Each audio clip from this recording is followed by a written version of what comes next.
song. Rumba Babies. Space Babies! Welcome to About Time, a Doctor Who podcast. I'm Stephen, and I've been a Doctor Who fan since 2005, and usually I'm joined on the podcast by my boyfriend Ben.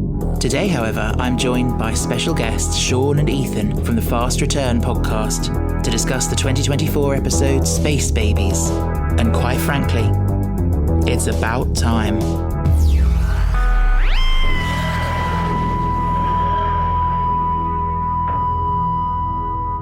Hello listeners, welcome back to About Time. We are Benless today, but I am joined by two lovely guests, the wonderful Séan and Ethan. They're known as the couple with not just one but two Daleks in their front room. They are a wonderful couple. They're also the host of the Fast Return podcast, and just very, very, very nice people. Welcome to the podcast. Thank you so much. That's the best introduction I've ever had. Yeah. Thank you very much. I think it's the only one I've ever had. Thank you so much. What an honour, what a privilege. I mean, like, I'm just a fanboy and can't believe I'm here. Yeah. I'm nervous. Isn't that weird? I'm actually nervous. You've come such a long way.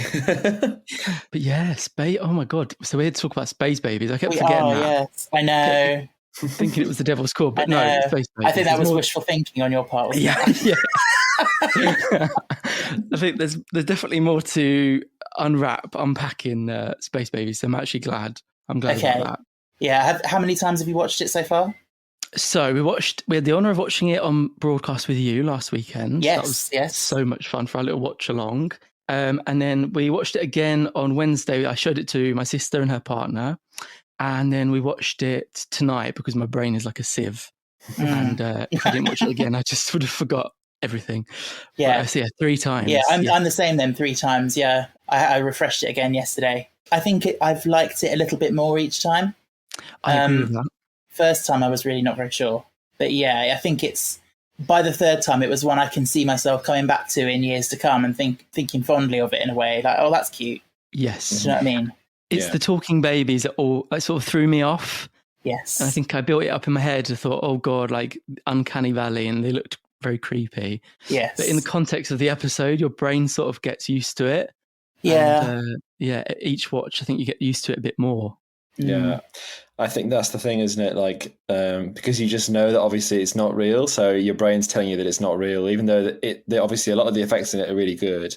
But like just seeing these like cute little babies with these like bulging eyes like talking, it's a bit like, oh, I don't know how to feel about that. Sometimes it's cute and sometimes it's not quite as cute. Yeah. Do you know what it reminded me of? It's like it's kind of the opposite in a way, but it reminded me of like a Haribo advert. Yes. Like, you know what I mean? Yeah. Like, just it felt like the sort of thing that might work for an advert, but not really for an episode of Doctor Who. Yeah, 100%. What puts me off, even when watching it, like even though your brain gets used to the CGI, the babies are quite clearly like in distress in some scenes. They're like having a cry or like pooping or something, and then they're like delivering this dialogue via CGI, and it works sometimes and sometimes it just doesn't. They probably didn't use any shots of them while they were pooping. I don't know. Yeah, I mean, you've got to use what you get at the end of the day. Exactly. I mean, they're only allowed to use them for 2 hours a day, so... Oh, yeah. Yeah, or do you know, more on this later, but I had a little chat yesterday to someone who was involved with the babies on set, and she told me that the babies were only allowed on set for 10 minutes at a time. Oh, my God. Literally, they had to come on 10 minutes and shoot what they could in 10 minutes, and they had to have a break. Oh, my God. So that's crazy. They had their creepy jelly stand-ins as well, didn't they? That was on Doctor Unleashed. They were awful. Oh, my God. Yeah. Brings a whole new meaning to, would you like a jelly baby? Yes. I can't help, before we dive in any further, to just give a shout out to Ben.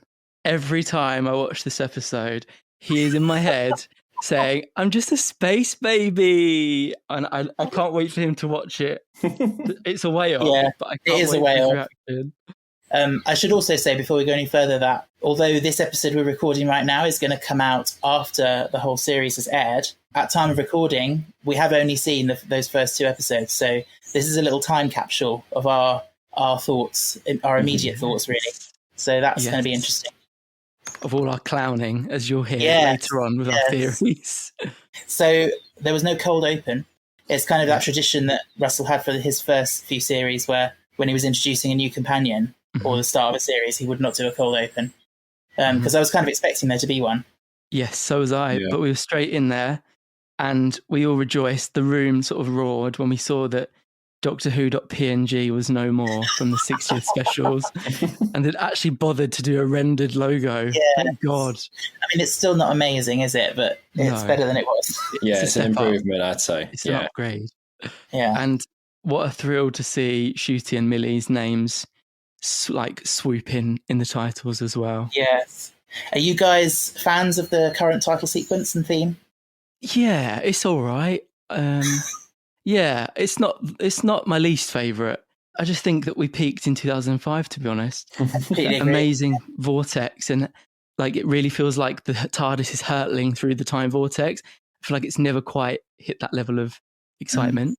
What do you think, Ethan? I don't think I've ever asked you. I really like. I like the way that it looks, and the audio mix of it's nice. But like, it's not one of my least favorites, but it's not one of my favorites either. Like, I remember when the Series 7 debuted, like the Matt Smith one, and because at the time it wouldn't always be seen in like HD. Sometimes it just looked dreadful. It was just like loads of like crushed colours and things. And this one doesn't look like that. This one looks really nice and sharp because obviously it's much later on now, several years like later, and it looks really nice. But I don't know. It's just not leaping out at me as my favourite one. I'm not that much of a fan of like the ending credits version of it either. I think it sounds too busy. Oh yeah.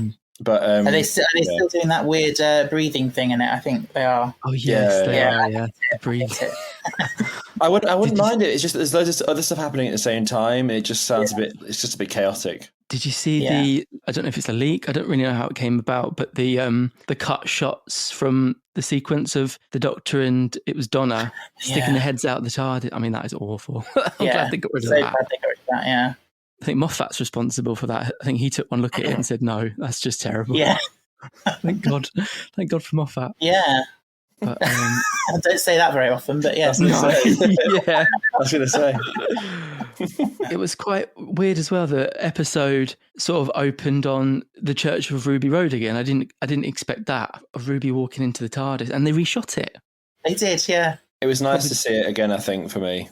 I liked it because it sort of puts you back in her shoes, doesn't it, as she walks in for the first time. And there's no more shots of the camera being at the end of poor Millie's nose from that director at Christmas. There's rumours that Russell wasn't very happy with that one. Oh, really? But Julianne Robinson, she made it look great. Those few shots were beautiful. Yes. It's a tricky one, this episode, because there's a lot of info dumping and kind of backstory stuff to kind of establish for new viewers. Yeah. But I don't know, so far in this series, I found myself a bit confused about what they're trying to do, because in some ways it feels like they're trying to, lure in brand new viewers who don't need any backstory. And on the other hand, there's all this, not to jump ahead, but the episode 2 with Susan being mentioned and all this kind of stuff. Oh, God, yes. I do love that bit, though. I love the bit where he lists names of Time Lords and he's like, the Rani! Sounds so, amazing when he says that. Oh, God. The way Shooty says certain things is just amazing. It's just fantastic. His voice is just fantastic, yeah. He takes those words out of the script and he just completely makes them his own. Yeah. It's just brilliant. He is brilliant. Yeah, I do think that like Devil's Cord, I'm kind of more confident that I enjoyed that one fully, but this one kind of makes me feel very mixed.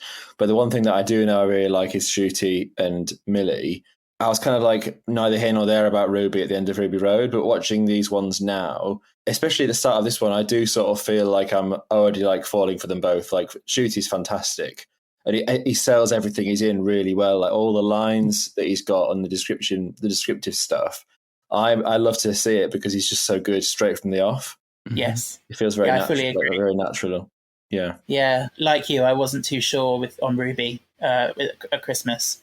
But she, especially having watched this one 3 times now, I'm starting to really appreciate, she does comedy very well. She does. She's got a great chemistry with Shooty. We've seen a little bit of her, more serious acting, but I think there's more to see probably coming up. Yeah. Which sometimes with these 2 episodes now, the Church on Ruby Road sticks out a little bit because I feel like neither Shooty or Millie got to really flex their acting muscles in that at all. And I don't know, the charisma that sort of oozes out of these first 2 episodes. I just don't feel like it was quite there so much at the Christmas one. Thing is, everyone, as far as I could see, everyone seemed to be raving about the Christmas one when it came out. Yeah. And I had to keep quiet a bit and was a bit like, I didn't really like it. Yeah. And I felt like I was the only one who felt that way. But especially now comparing it to these first 2, it's like, these 2 are definitely a step up. Oh, absolutely. Yeah, I think because it sort of whips along at such a breakneck speed, and the Christmas one, I mean, and then it stops really abruptly for like the stuff in Ruby's mum's flat. Like that was obviously very slow, but these ones these feel like it's the first time watching something that's really written with them in mind, as it were. Like all the scenes of Shruti like talking to the babies and things like that feels like I feel like I know his doctor after having seen that, but not after I watched the Christmas special. As much as he was good in the Christmas special, I feel like now we really sort of know what he stands for as the Doctor. It's just in his acting. Yeah, he's just so good. I love when Shruti clicks his fingers and it sort of controls all the lights in the TARDIS. I think that's amazing. It is. That console room is just so beautiful, and it's been used so well in the past 2 episodes. Like it's such an integral part of the plots. It's crazy. Yeah, it's really grown on me as well, because again, I wasn't too sure about that when I first saw it. It kind of struck me as a bit like Apple designs the TARDIS. Yes. iTARDIS, but but no, it's especially with the different lighting that they're using. Yeah, it's really good.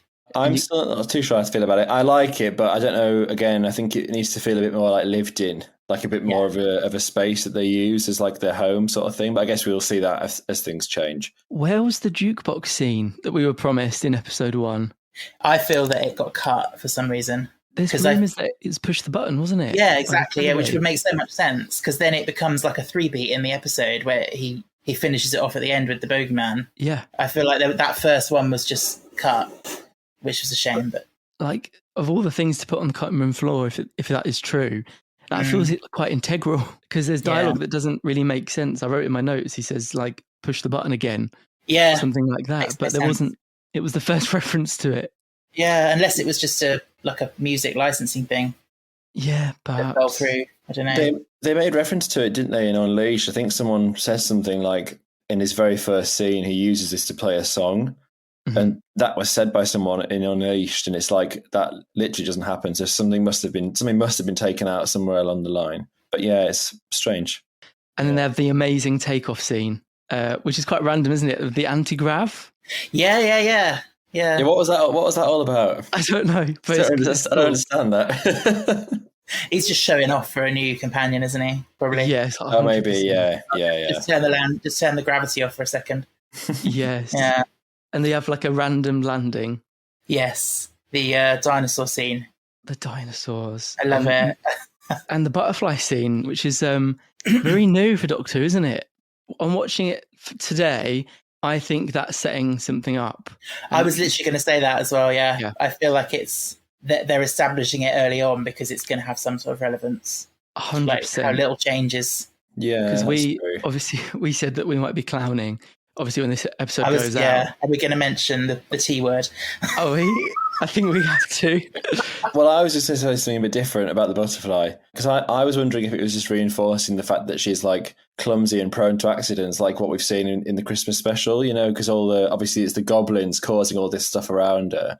But like, it's quite nice that, again, you have something where she's like, you know, she's tripping over inside the spaceship with all the like snot and stuff like later on. And then this is like, again, it feels like she's being written as being a little bit like ditzy, but I mean, yeah, it could also be to do with the trickster. Yeah. Oh, you said it. You said it. Oh my god! The thing is, though, it's been pointed out as well. But last week, everyone was going on about Sutek, so and that's been forgotten now. So yeah, but this feels more realistic somehow, because I could imagine the trickster. It seems more likely than the others. Yeah. But yeah, people will be listening to this after the whole series is finished, and will either be bang on the money or they'll be like, oh my god. Yeah. I don't know. I think the one who waits, that doesn't scream trickster to me. That screams Susan Twist, because she's sort of waiting to meet the Doctor at the appropriate time because he keeps missing her. I don't know if the one who waits is the trickster. Do you get Do you get bad or good vibes from her? Bad. I think so, yeah. Yeah, very It's a bad. bit creepy. 100%. But yeah, the trickster. I don't know. Yeah. I don't know. We'll see. I don't know. We will see. I think, personally, if I had to put money on it, I would say no, it won't be. But I can understand where these theories are coming from. We shall see. Mm-hmm. But yeah, before we move on from the butterfly scene, I just wanted to say that when Ruby changes into Rubathon Blue of the 57th Hemisphere hatchlings, I had to write that down. Did I? That's brilliant. That is hilarious. She comes across like it's giving classic Who vibes to me. Yeah, it like, is. Yeah, classic companion. Yeah. And she is so funny now. And she's like, "If you've made an incorrect accusation, I will have to kill you." That one got a lot of laughs. To be fair, that whole Yeah. scene, it is funny. I would like to see more of her. Yeah. Well, Russell said like he's going to give her a spin-off. He wants to see more of her. So I think we should start the campaign here. Yeah, and then the comedy of the juxtaposition when he saves the butterfly, and then she's just like, "Am I missing something?" Yeah. It's brilliant. I mean, all of that got so many laughs when we watched it. When I watched it with my sister, like, there's always a laugh for it. He's good. I just think it's like after having what feels like forever, where you see a companion's reaction to something, and obviously there's been more than one of them as well for the last couple of years. It feels a lot more understated, and then when you see Ruby walk out of the TARDIS and she's like kind of like gasping in awe and like laughing, and she's kind of so invigorated about what's happening, that feels like, yeah, that's what you'd be like if you saw dinosaurs for the first time. You wouldn't just stand there and be like, wow. Yeah. Exactly. Yeah, you want to sort of feel like live it through her, like vicariously through her. And you can with her because she's so expressive and emotive. Yeah. And I definitely see a bit of myself in her because she is so clumsy, and like the stuff later on, that's me. And Northern. That's what that's what I'd be like. Oh, it's so funny. The other day, Ethan, bless him, he was taking some like half-empty teacups down the stairs, and he ended up slipping down a couple of the stairs. Oh, no. And he tipped the mug of tea up the wall. And I said to him, like, "Oh, are you okay?" And he was like, yeah, I'm fine. And he ran downstairs and got a cloth to like start cleaning it off the wall. And then I heard another like thud, and I said, "What's happened this time?" And he was like, "I've fallen up the stairs." Oh my God. Because I was in a rush. Yeah. You were in a rush. You're funny. Definitely the clumsy. You'll definitely step on a butterfly if you were in Doctor Who. Ben once, before we moved in, and we were in my old room in my parents' house, and he had like a can of Coke or something on the windowsill, and it was like nearly empty but not quite, and he knocked it and it fell off, and he caught it in midair when it was like horizontal, but rather than turning it back up the right way, it turned it upside down, so he poured it all out. Oh no, it's always something sticky and sugary, isn't it? Oh God. I hate that sort of thing, because then you spill it and for some reason it's then like full, so loads of it goes all over the wall. Like it's not like you drunk half of it, it's like it was a full can. Yeah. Like it just happens to me all the time. It's annoying.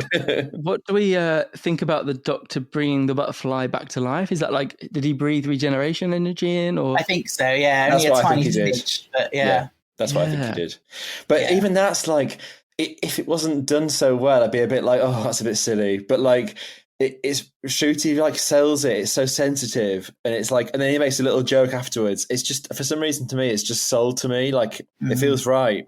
Do you know? Yeah, it's followed up with another gag, isn't it? He says he forgot the butterfly compensation switch. Yeah, it's just so good. Like I think you can forgive things in Doctor Who that don't quite make sense when it's just for a cheap joke. Sometimes, yeah, I know there are some fans that would disagree with that.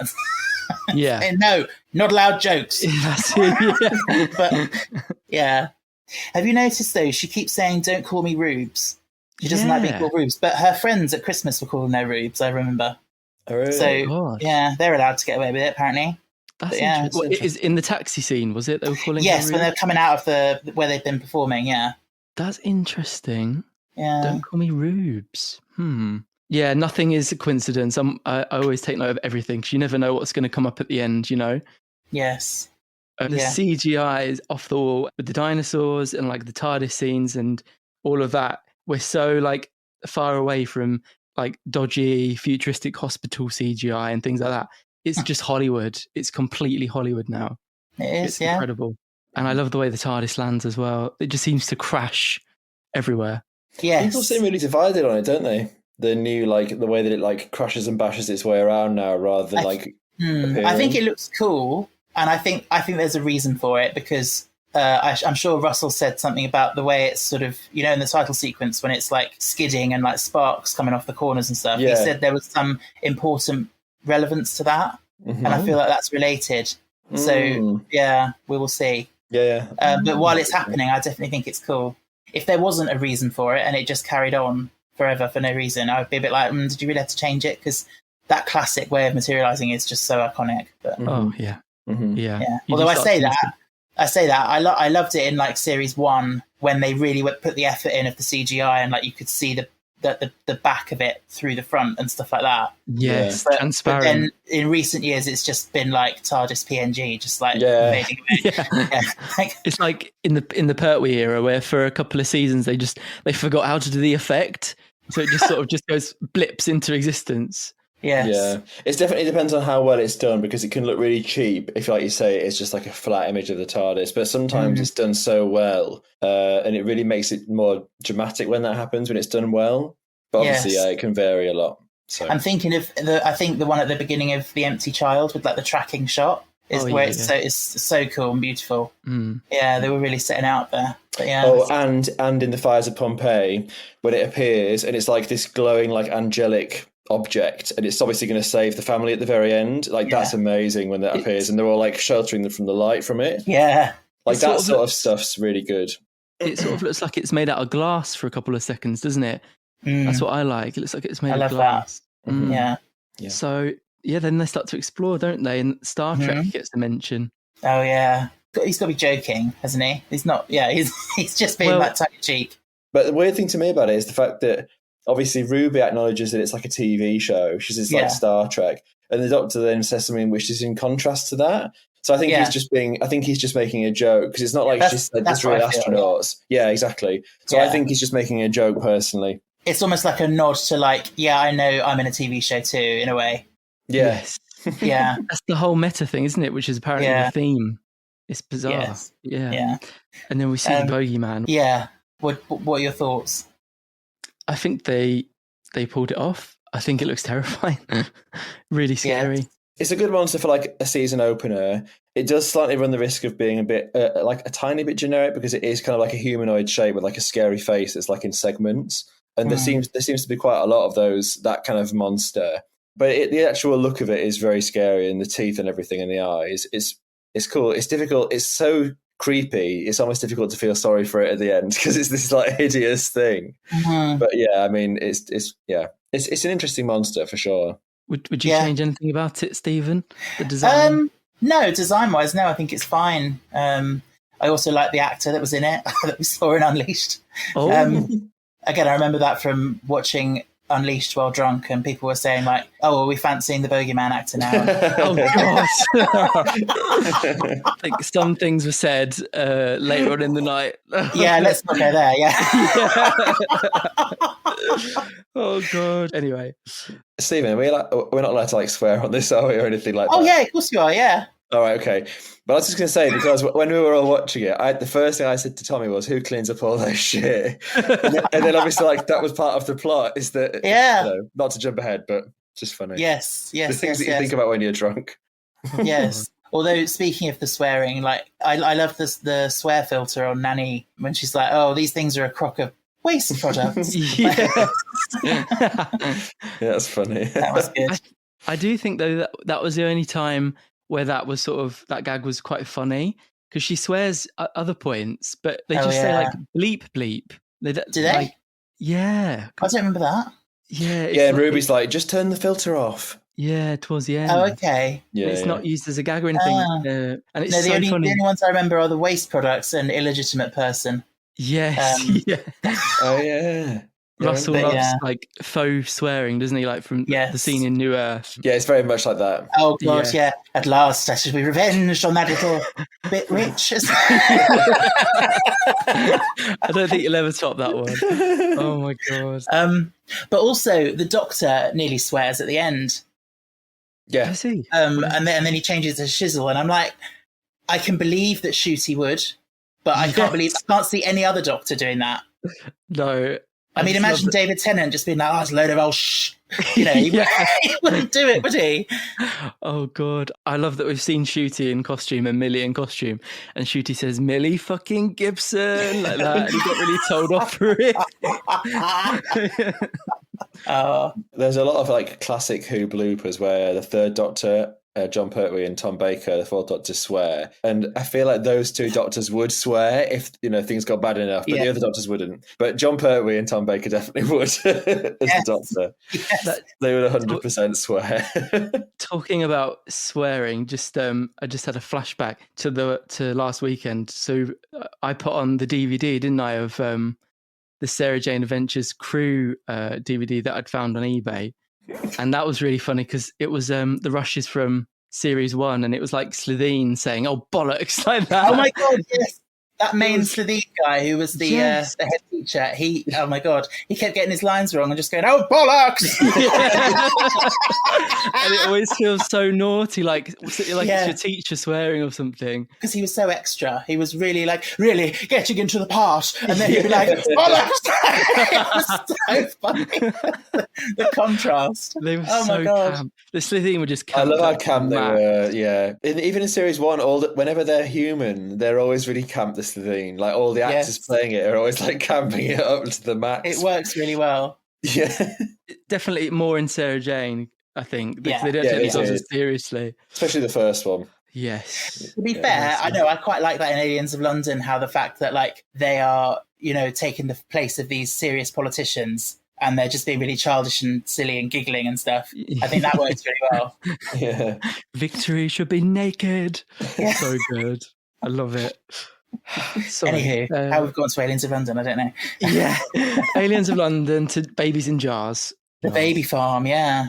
And we get that beautiful sort of line of dialogue from Shooty about like how he keeps going for days like this. Yeah, love that. I don't have people, I don't have a home. Oh, goosebumps. And he says that he thinks it like the universe sometimes looks more fun through their eyes. Yeah. Something like that, because he's seen it all, it's nice. And you may have clocked this better than I, but I think it was a reprise of Last of the Time Lords theme tune that plays when he does that speech as well. I noticed that this is Gallifrey. Yeah, that's it. Sorry, that's the one. A couple of times actually. Yeah, first in the TARDIS when he was talking about his planet, and then in that scene as well. I love artifacts like that. Yes, beautiful. And we get another like bit of Doctor Who. They rattle through more of it, and it's the TARDIS translation. Yeah, and I like how he phrases it differently this time, so as not to piss her off, like about getting inside your head. Like, that's it, he's learned mistakes. From Rose, that's great. All that's great. There's a few like callbacks to End of the World and stuff, like Rose's first trip. Obviously the phone, pimping up the phone. Jiggery pokery. Yeah. What did we think about that scene?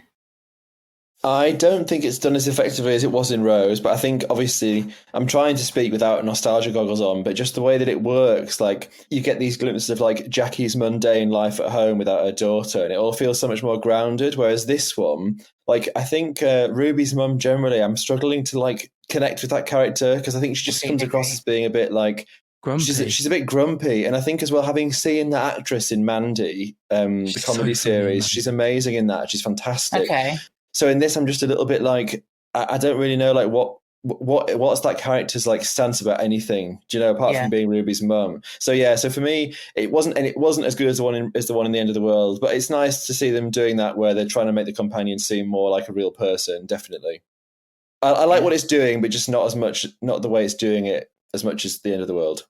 Yeah, no, I completely agree. I felt exactly the same way. Jackie is just a much more well-rounded character from the beginning. And like you said about the contrast between her, she's not really paying attention. She thinks Rose is at work or whatever. And all going on about her red top falling to bits. Yeah. But then Carla's just very like, just even feels Jackie's like they're just going through the motions of the scene and like say, oh, that was nice in series 1. Let's do that again. But it doesn't have the same feel or the same impact. Just on Carla, I just felt like her scenes aren't as naturalistic as like Jackie's. Like she's not getting the stage directions. Like Rose calls Jackie and she's doing a load of washing and she's like holding the phone over her ear and she's holding up the top and like you said, she's like moaning about her tops falling to pieces. But Carla's just like there's no direction. She just walk in or she's sat at the dining table. She needs more. It's not like Russell, because we were talking when you were over, Stephen, about Nolly and like how Russell writes in his scripts every light switch that she turns on and things like that. So I don't know. It's just a little bit half cooked at the moment. Carla. It is very strange. Yes, I just feel she doesn't. Yeah, you're exactly right. She doesn't feel like a Russell character at the moment. She feels more like a, dare I say, a Chibnall character. Oh god, just got a cold shiver. But yeah, I mean, we'll see where the series goes. Yes. Yeah, exactly. Yeah. Then we meet our first space baby. Yes. Oh, God. Eric with the constantly perturbed expression. Yes. Who might be pooping. Do you think that baby just constantly looks like that? And so that's Yes. Oh my God. Bless. He is funny though. I don't know how they did the voices, who they cast for the voices, but so they cast like kids who were like maybe 6 or 7 year olds, I think, to do the voices. Oh, wow, gosh. So yeah, so that's the first time you see the CGI mouths. It does take some getting used to. It's a bit jarring. To be fair, I think it might have worked better if they'd got better performances out of the voice actors. Because a lot of it, you think what they're doing, like, Eric comes in and he's sort of, it's after he meets Dr. and Ruby, he goes back to the other babies and he's supposed to be like excited and telling them about that mummy and daddy are here or whatever. But he doesn't sound like he's calling in excitement. He just sounds like, I've just found them and blah, blah, blah. It just sounds a bit flat. 100%. I did write though, so when they chase Eric, when he wheels off, they chase him. The music is so joyous and amazing. Yeah, I remember that. It's just, it really sticks out because obviously I wasn't the biggest fan of Séan's music. Sometimes I didn't feel like it quite evoked the emotion it was trying for in some scenes during Jodie's era. But just like music can make or break a scene. Yeah, totally. And I just loved it here. I really, really loved it. And yeah, Shooty and Millie, the Doctor and Ruby get called Mummy and Daddy. Yeah. It's another brilliant silent comedy moment from Millie when the Doctor's like, we're not your Mummy and Daddy. I wish we were. And she's behind him just like, yeah. Yeah, Not putting really, her hand across her neck. She's like, yeah. It's brilliant. She's good. She's good. Eric is so cute, the way he gives Ruby a flower. Oh, yeah. And it starts his infatuation with her. Yeah. Which is a really funny running gag. Yeah. I love you, Ruby. Yeah. So good. So maybe I'm thick having watched it 3 times, but I still don't really understand why they are still babies physically, but they're more mentally advanced and they can like run the space station. Like, so the doctor says the crew left them behind and they left the birth machine running. But I don't understand why they haven't grown up and why they mentally have, but not physically. I wrote in my notes, ask Stephen. And I'm asking you. Like, I couldn't work it out either. I can't work it out. I mean, the idea of it is lovely, and leading to all those speeches with the Doctor about you're not wrong, you can't. No, yeah, I was going to say that's amazing. It's beautiful, but it's not explained, is it? Why they're intelligent, but they're still babies after 6 years. Mm-hmm. But maybe that's just one of those things. Probably is a thing. Left on the cutting room floor, maybe that explanation. Yeah, it just feels like there's so much that's left on the cutting room floor. I've been wondering if the 45-minute episode is the right format for these kind of bigger concepts that Doctor Who is trying to do now, because it just feels a bit rushed, actually. Like, even the Goblins, actually, at Christmas, even though that was an hour, I still felt like it was supposed to be all about the Goblins. They were so hyped up and they were hardly in it. 100%. And they didn't, even when they were in it, they didn't really do anything except sing. Yeah. Like, and it's the same with the Space Babies. I feel like that could have been explored a lot more. But it's sort of like when you're watching it, by the time you start to think, oh yeah, it's getting on now, you look at your watch and you realise, oh, they've got 10 minutes to wrap it up and then it's done. Yeah, 100%. I thought the whole point of it moving to streaming and stuff, it was unbound from its like shackles of having to be shown in a terrestrial TV like slot, and that it could be longer and shorter. That said, The Devil's Cord is a bit longer, isn't it? It's like nearly 50 minutes. Yeah. But even still, it's this episode did feel like it'd been chopped up a little bit.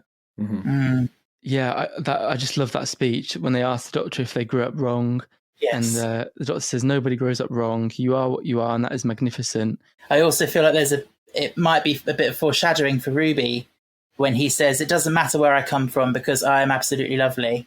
It's like perhaps we're going to find out by the end of the series where Ruby's come from, and maybe she's going to have to deal with that. But as long as she knows that she's a good person, that's all that matters. Yeah, it's beautifully played by Shooty as well. Yeah, he's just phenomenal. I think actually those moments were what truly have sold me on him as the Doctor.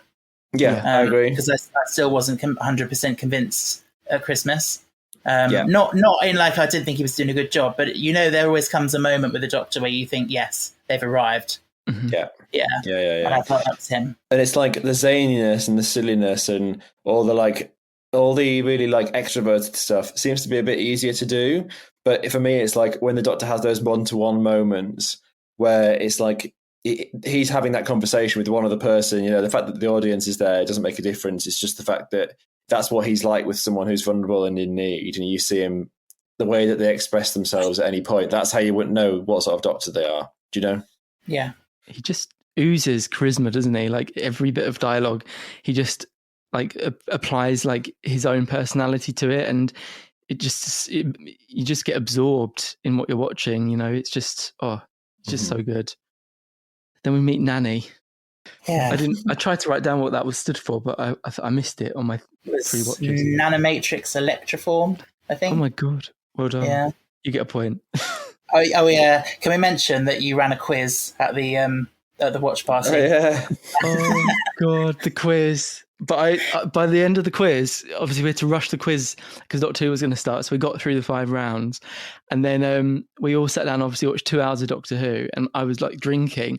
By the end of Doctor Who, I was too drunk to work out the points. Thank God you stepped in, Ethan. You so were, I at the end did. of the table. But I was just sat there like drunkenly counting all these scroll sheets that people had written on, trying to work out who the winner was, and then obviously, Stephen, you came first with James, and then after that, it was 2 people that had drawn points. So I was kind of like, well, either way, these 2 have lost. So it's kind of like it was my favorite. One of my favorite questions was, what does the next Doctor call the TARDIS? And it's like tethered aerial release, developed in style. Yeah.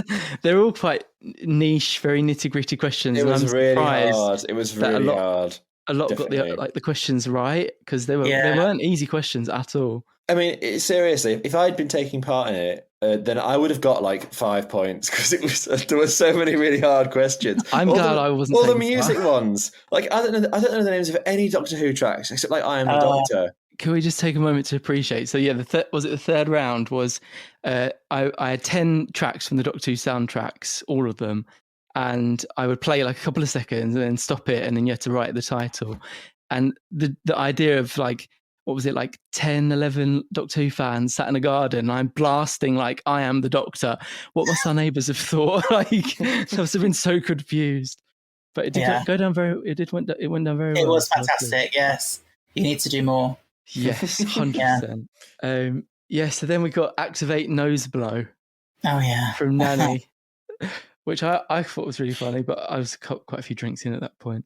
But also, Nanny's a bit weird because for me, it's like obviously it's controlled by a human being who's like responsible for them, really. And when the Doctor and Ruby appear, she doesn't say anything or make herself known at all until she gets mentioned by the babies, and then she starts talking to them. But it's weird because why? If I was in her shoes, wouldn't you want to reach out to these sudden adults that have arrived that you're watching on cameras? Why doesn't she say anything? So that's a bit weird. It is weird. It is a good point because she's desperate to be rescued. She gets mentioned, and then she's like this just voice. So she's been watching what's happening, so she doesn't mention that she's there until she gets mentioned herself. I mean, maybe she's just trying to work out if they can be trusted and what's going on, and that's stuff. true. But, True. And she says the great line: "Nappies are changed at 1800 hours." Yeah, I can't wait to see that. Oh my God. And there is a lot of humour. It is brilliant. And the next scene really cracks me up because it's Ruby trying to because the kids are terrified of the bogeyman. And every time Ruby gets them to calm down, the Doctor just winds them up. Yeah. It's like, is that your pet dog? And then they start screaming. And Ruby's like, oh, no, it's okay. There's no such thing as the boogeyman.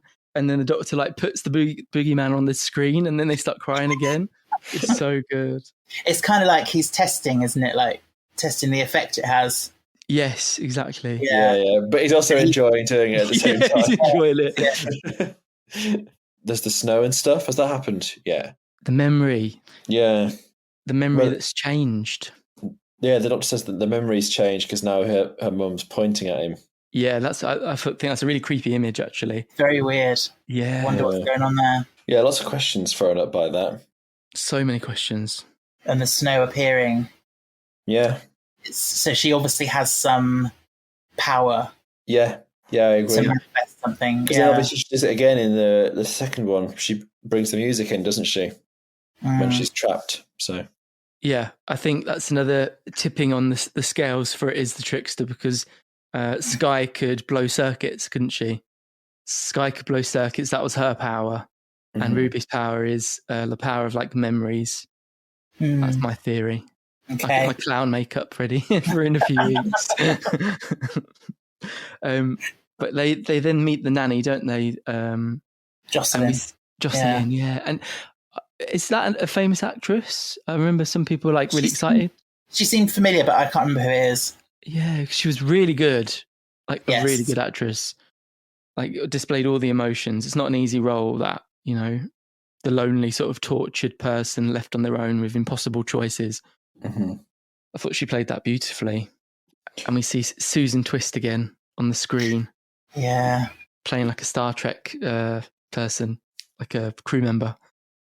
It's done very kind of heavy-handedly, isn't it? Like there's no way that you'll miss it's her. Because Ruby turns away from the screen and the camera like zooms in on the screen to show you that it's her. And I'm not going to lie, if everyone hadn't been talking about it, I still wouldn't have clocked it's the same woman. She just looks like a generic old lady to me. Yeah. I'm sorry.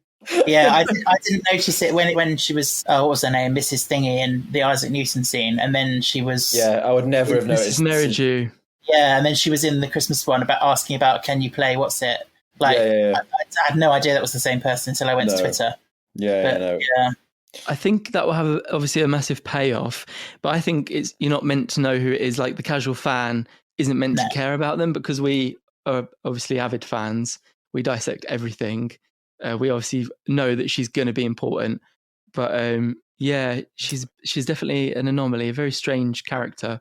It's just weird to me that it's like she needs to do something that makes her more interesting than just be like a face flashing up on a screen or a background character. There needs to be something that like unifies her activity. It's reminding me a little bit of Madame Kavarian when she used to slide the hatches, and she was just this face of this woman that kept appearing.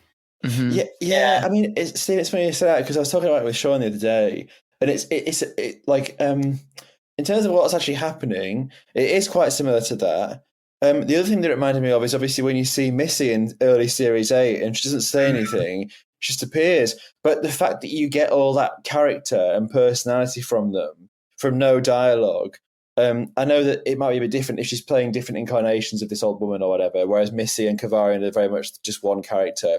But I think you need that, because it's like you're spoon-feeding the audience about this individual who they keep seeing. And obviously Kavarian's evil and she's like spooky and a bit scary, and then Missy's more like you're questioning who's this lady who's like walking around this white space. I just want a bit more from this like Susan Twist character or whatever she's supposed to be, just to give me a bit more of a reason to care. Yeah, we should see. I'm intrigued, but I just want to see I want to know more about what are these like breadcrumbs, do you know?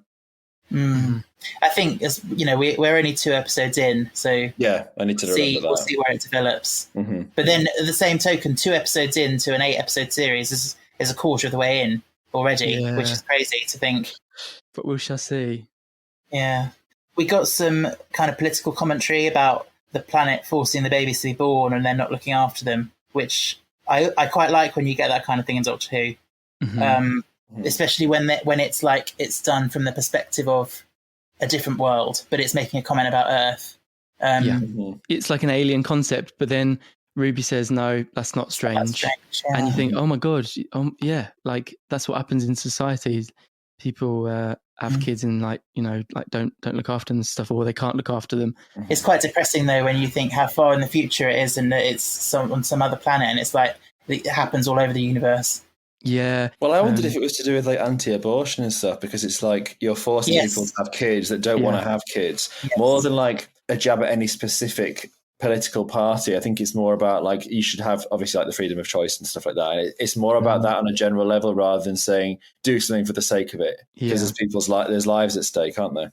Yeah. And obviously, like the idea that there's a planet the doctor mentions about how planets become infertile and incapable of creating natural life. So clearly these babies are needed for a reason, and they're being produced and then they're just left there. So it's like, if you think about it, it is quite bleak. Like, what's gone wrong here? So, yeah. It's very bleak, yeah. Especially in what, on the face of it, is quite a light-hearted episode. Yeah. And largely, a lot of it is played for humour, but there's the undertones there that something's not right, obviously. I thought it was so interesting that Ruby worked it out, and she said, like, we've got the baby, he's got the nanny, you've got the bogeyman, and it was sort of Ruby who put the pieces together. And there's a scene not long after this as well where the doctor tries to like say to Ruby, like, you look after the kids, I'm going to go and sort out the bogeyman. And she laughs at him. She says, no, come on, like, let's go sort it out together. And like, she's really coming across in this episode as like the perfect companion. And yes. I thought that was interesting. Very interesting. Well, she's directed and knows what she wants and doesn't just do what she's told. That's the big takeaway from it, I think, because you feels know like something else. She's very acclimatized really quickly. Like, you know how Rose has her moment where she cries when she first enters the TARDIS. She runs away in the end of time because she's just got like culture shock. She really struggles with it, and she has to go home and like hug her mum and stuff. Ruby's very quick to like become absorbed in this lifestyle. And I miss that. I miss the way Rose was, but then, you know, we have to wait and see how this series goes and what the deal with Ruby is, because Yes, 100%. It's so fast paced. Like when we were watching it tonight, it just doesn't come up for air. Like it's one exciting action sort of sequence to the next. Yeah, but it doesn't feel relentless either, though, does it? I think it is quite fast and quite speedy, but it doesn't feel like it's not a breakneck pace, is it? No, it does take breaths at the right moments. It was well paced, I guess. Yeah, definitely. It's funny, isn't it? It's the first impression on the first watch. I was really not sure, but the more I've watched it, the more I'm like, actually, there's quite a lot to like about it. 100%. It definitely needs more than one watch. This one. The boogeyman effects are terrifying, especially in this scene where they go to rescue Eric, and it's like running down the corridors, and it's, oh my god, it's like nightmare fuel. It's really giving like Alien, and you get obviously the flamethrower as well that evokes Alien. Also, all the things. Babies to the rescue! Oh, she's wielding a massive flamethrower. The juxtaposition of that is so funny. It's just like the 4 babies in the line, and they're like just got this massive flamethrower. Nuts, absolutely nuts. How do they control the prams? Do you think they're like telepathic or something? Like, how do the prams know where to go? They're like intelligent prams, aren't they? Because the doctor whistles for one. And it comes to I just found myself wondering that, but trying to apply logic to it, obviously. I think that was your mistake, trying to apply logic. It's also interesting, you know, this whole thing about the bogeyman is designed to make you scared, because it's kind of like this thing of humans need fiction and they need a scary monster and they need a hero and stuff like that.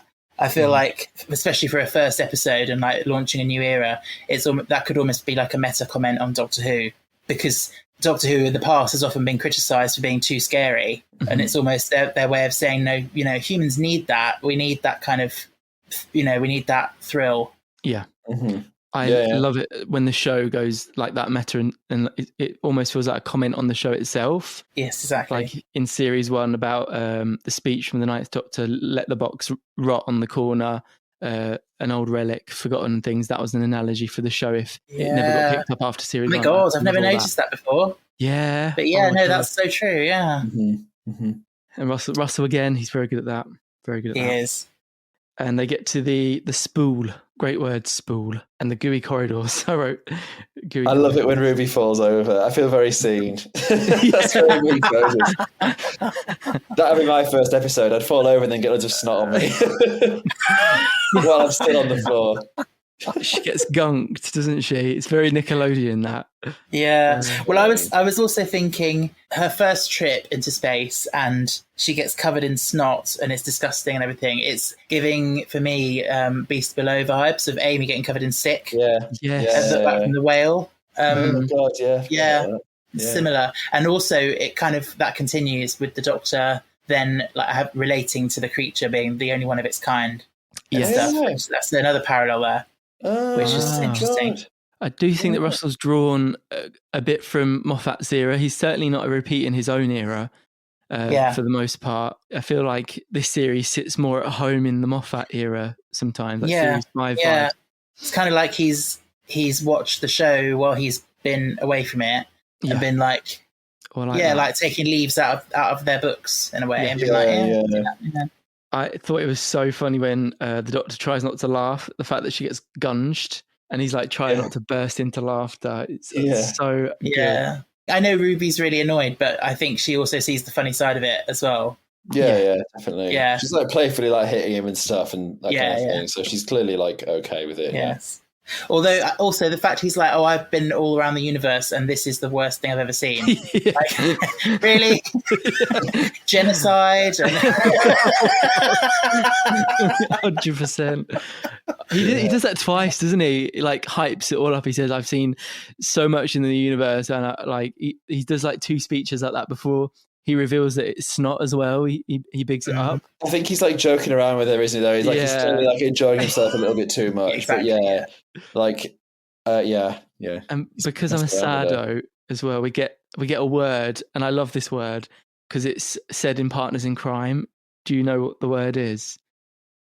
Parthenogenesis machine. Oh yes. I loved that. That felt like a little callback. It was very like Partners in Crime. Parthenogenesis machine. That's what Matron Cophelia uses a parthenogenesis machine to activate the adipose. Yeah.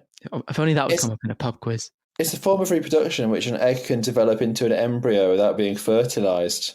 There you go. So it's an actual I didn't know it was an actual word. I thought it was just a sci-fi word, to be honest. Yes, and the more you know. Yeah. So he uses that to analyse the spool, and it's not. That whole thing also felt quite Moffat, didn't it? The whole thing of the bogeyman, the machine is literal, it's made out of bogies. Yeah. Somehow it felt Moffat-y to me. Did you see it coming when we first watched it, like that it was going to be made out of bogies? No, not until he started saying the machine is literal, and I was like, oh God, here we go. It felt quite obvious when it was revealed. When we were watching it, I did think to myself, it does look vaguely sort of snot-like, but like, why did it be made out of bogies when it's got like eyes and teeth and stuff, do you know? So I just ruled it out. I thought it looked a bit fishy, a bit like the fish creatures in Vampires of Venice. I thought it evoked that. But, I think I wouldn't be surprised if in the earlier stages of the design, it had like an anglerfish as light, because it looks like an anglerfish. If you look at like an anglerfish, it has this big lower jaw with loads of teeth. And that would work for it being like in the dark corridors, like to find its way around, having like a light on the end of its like, you know, like an antenna. That makes a lot of sense. So I bet at some stage it looked vaguely anglerfish-like, and that was taken away, but obviously the jaws stayed there. Only in Doctor Who have we had monsters made out of the sleep in your eye and monsters made out of the snot out of your nose. It's only a matter of time before we see the nappy storyline come to life. Yeah, I don't want to know what other bodily fluids we might be. No, I wasn't going to say it. Oh my God. Well, we've already had the gangers, haven't we? So. Oh no. Well, we have. Oh, okay, so what happens next? The monster ends up in the airlock, doesn't he? Oh, he does. Yeah, Jocelyn uses them as bait, which is a bit naughty. Yeah. But only because she cares about the baby so much. She's like using this opportunity to get rid of it once and for all. I get her reasoning. I don't blame her, considering her perspective. Yeah. No, exactly. I agree. Yeah, and the flip to seeing the bogeyman as, you know, something to be valued and everything. On first viewing, I found it a bit strange and I didn't really understand it. But having watched it again and again, I find it quite moving, actually. Yeah, I did too this time. It's like not judging a book by its cover and like just because, you know, it's this hideous bogey thing, like it's just as worthy of being there as anyone else. Yeah, is it basically saying that because it's just been born like the babies are. It's not its fault that it's like the way it is. Yeah. And to kill it would be the same as killing the babies in theory, where everything's got a right to sort of survive. Do you know? Yeah. And not be killed. Is that what it's saying? 'Cause that's kind of what I took away from it when they first said, the doctor says something like, "It's a baby of the ship or something," and I'm thinking, is there actually like a baby like inside it or controlling it or something? And then I thought, no, that's silly. But yeah, that's a step too far. Yeah, but then they decide obviously to keep it and to keep it there, and like he's like, oh, it's everyone's favorite monster or whatever. Mm-hmm. It's kind of like that thing of, yeah, it's scary, but we like being scared by it. Yeah, that's how I saw that as well. Yeah, and then we have the fart scene. Ugh, do we have to? Yeah, the fart scene. That's what all the pressure is. That's where the pipes are like bursting. Yeah. It's farts with nowhere to go. Relatable? I feel, is that Russell just saying everyone hated the farting aliens in series 1, so I'm going to put a fart joke in my first episode? I love the Slitheen fart jokes because it's just making fun of the Conservatives. Yeah, 100%, yeah. But here it's just a bit crude humour. But to be fair, when I was watching it with my sister, like the general viewing audience, they thought it was funny. Yeah. It's just a bit of a what the fuck moment, isn't it? Like, it is just a bit crazy. Like, I think for us fans, it's a little bit like, oh my God, like I've had a bogey joke, we've had nappy jokes, we've had snot jokes. It's all just a bit too much for me, like in one episode. But now that I've had a chance to like process it, I'm just a bit like, whatever. It is what it is. Yeah. It's about babies. Let's get it all out in one episode. Great. Now there's going to be no more farting, right? Unless we see the Slitheen, then it's okay. Literally get it all out in this episode. I like that. I feel like it's definitely going to be on a Watch Mojo like top 10 what the fuck moments in Doctor Who list. Yes. Number 1. Farting. Yeah, perhaps that was Russell's goal to make that list. Yes. Yeah. So that wraps up the story, really, doesn't it? Pretty much. Space Baby. Ruby gets the TARDIS key. And Ruby gets the TARDIS key. Really very quickly for a companion. Again, she's the perfect companion. I feel like it's going to be revisited. She's too perfect. I'm calling it now. I'm putting my clown makeup away. There's something like wrong with it. Like, it's not the fact that she seems too perfect isn't like it's all working out a bit too well. Yeah, like Sky was the perfect daughter for Sarah Jane. Ruby's the perfect companion for the Doctor.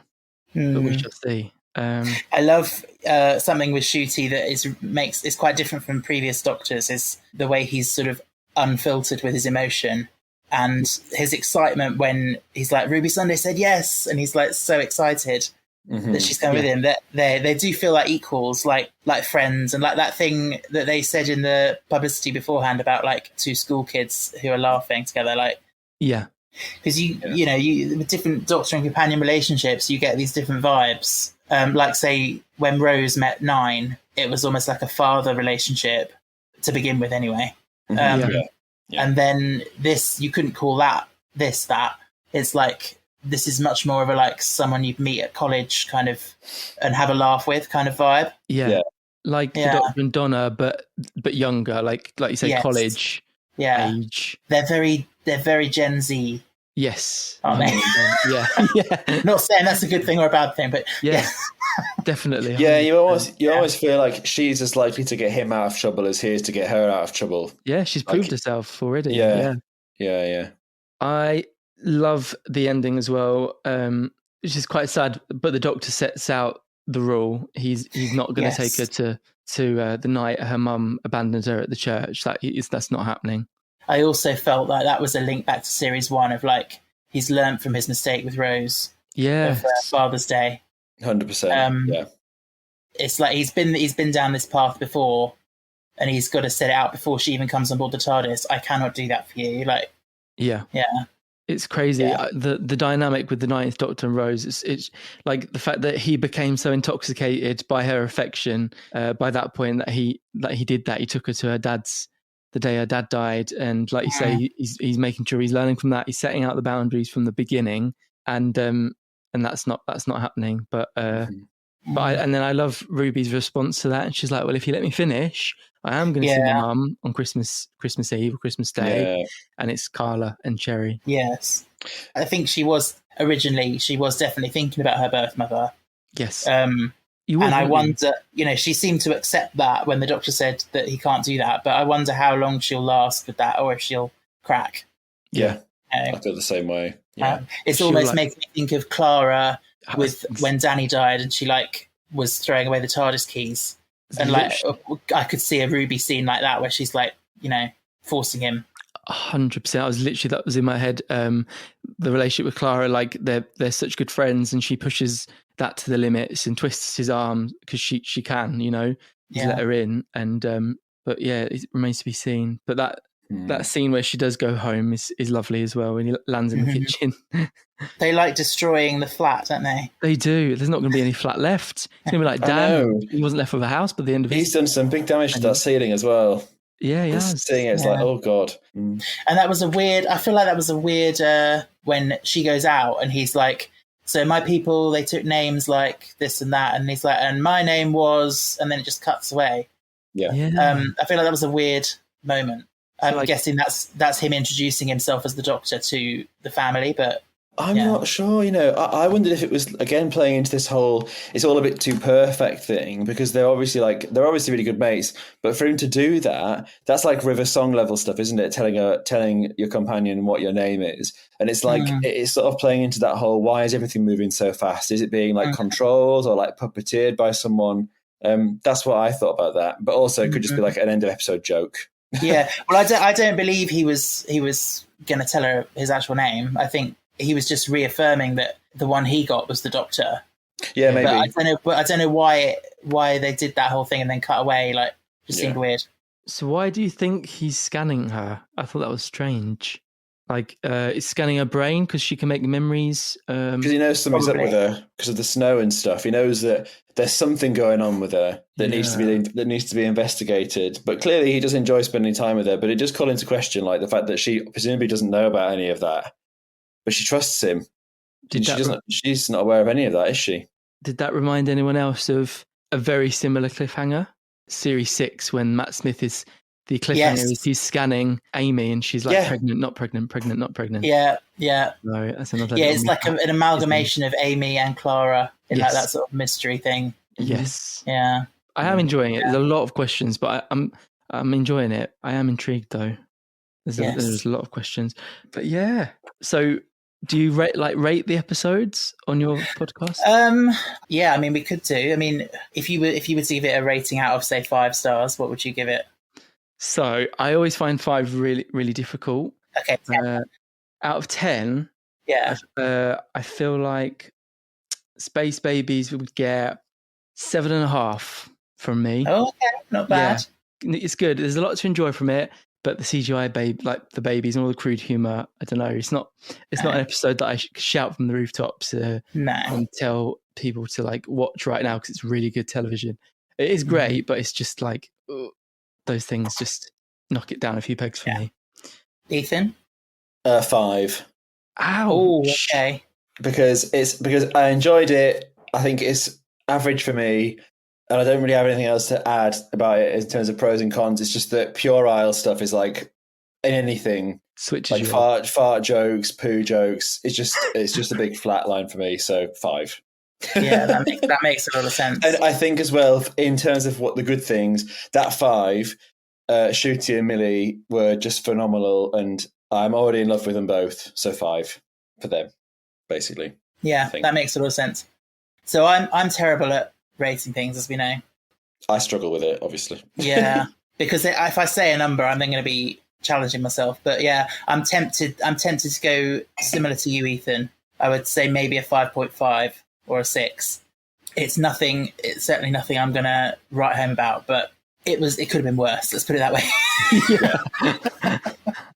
Yeah, my thoughts exactly. Yeah. Yeah. And the fact that you've got all the emotional beats with the Doctor and Ruby that are really rich and really well played and like invigorating. It's like we've not had that for a long, long time for me. And it's just to see that again, have these reactions, Ruby coming out of the TARDIS and seeing the dinosaurs and stuff, to have those moments after such a long time is amazing. So that's what I mean when I say for those characters and those moments, it would get a 5 at least. But that is what I have to say realistically for me. I would say that. Yeah. There we go. So, yeah. Have you got in this frozen time capsule that we are in? Have you got any predictions or even hopes for the rest of the series? Oh, I want the Paradigm Daleks to come back. That's all. Keep dreaming. Moffat needs to be... So what I want is a Moffat penned Christmas special with the Paradigm Daleks and the gold ones finally have it out and we see what happens. That's it. Okay. Well, we're halfway there with a Moffat pen Christmas special. So Ethan, that's happening in our front room right now. They're having it out in front of me. You could just really make...